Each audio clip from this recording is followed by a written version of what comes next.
Kan jy nog steeds niks onthou nie?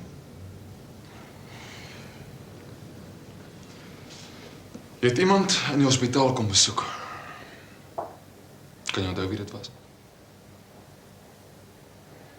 Jy kan nie onthou wat jou naam is nie, waar jy vandaan kom nie, wat jy destyds hier kom maak het nie. Hoekom sal ek jok? Ons sê nie jy jok nie. Ons soek net leidraad. Iets wat jy kan onthou. Enigiets.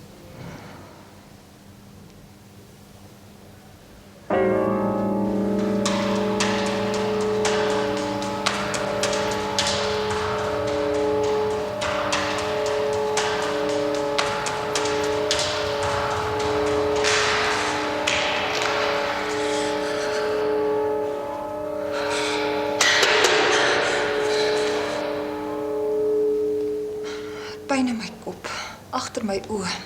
Dis al wat ek onthou. Daar was nie gisterand iemand in jou kamer nie.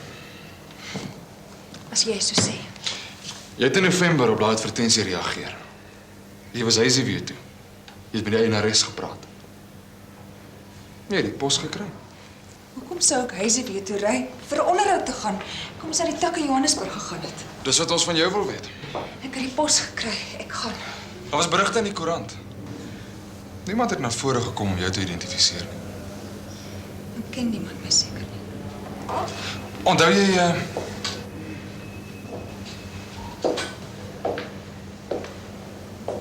Onthou jy absoluut niks voor die geval het?